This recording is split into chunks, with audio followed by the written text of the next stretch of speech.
Halo minasan, balik lagi di channel ini. Kalau biasanya kita bahas horor Jepang dari sisi hantu dan legenda, kali ini kita bakal masuk ke wilayah yang sedikit lebih gelap. Karena di Jepang, gak semua film horor dibuat cuma buat nakut-nakutin. Beberapa justru dibuat untuk bikin penontonnya gak nyaman, kepikiran lama, bahkan debat setelah filmnya selesai.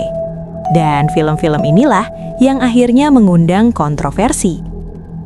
Nomor 1, Noroi, The Curse, 2005. Sekilas film ini kelihatan seperti dokumenter biasa. Kameranya goyang, narasinya tenang, gak ada jump scare murahan. Tapi justru disitulah masalahnya. Banyak penonton yang mengira film ini adalah dokumenter sungguhan, bukan film fiksi. Kontroversinya muncul karena Noroi terasa terlalu nyata. Ritual kuno, rekaman arsip, sampai perlahan-lahan semua potongan ceritanya membentuk kutukan yang utuh. Bukan horor yang teriak, tapi horor yang merayap pelan ke kepala penontonnya. Nomor 2, Kairo atau Pulse, 2001. Kalau film horor biasanya bicara soal hantu, Kairo justru bicara soal kesepian. Film ini kontroversial karena atmosfernya sangat depresif. Karakter-karakternya merasa sendirian, bahkan sebelum mereka mati. Hantunya nggak menyerang, nggak mengejar. Mereka cuma ada. Banyak yang bilang, Kairo bukan film horor, tapi film tentang manusia yang kehilangan koneksi satu sama lain. Dan buat sebagian penonton, itu justru lebih menakutkan daripada hantu. Nomor 3, Audition, 99. Ini salah satu film horor Jepang yang paling sering bikin penonton kaget.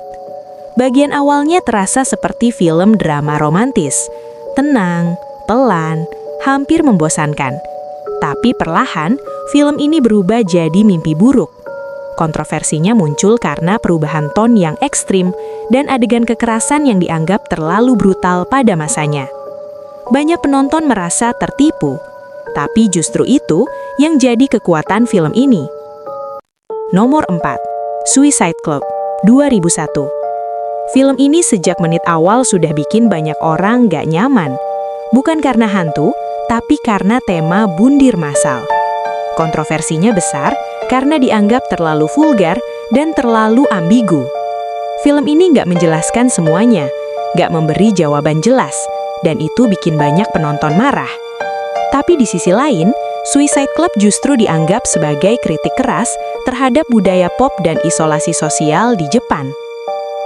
Nomor 5, Ringu, 98. Sadako mungkin sudah jadi ikon horor, tapi Ringu juga pernah kontroversial.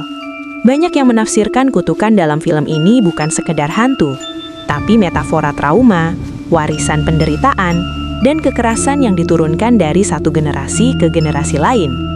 Pertanyaannya bukan lagi bagaimana cara mengalahkan Sadako, tapi kenapa kutukan ini terus menyebar?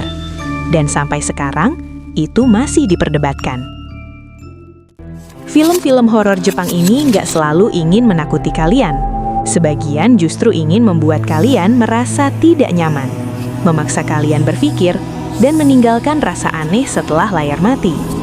Dan mungkin itulah alasan kenapa film-film ini masih dibicarakan sampai sekarang.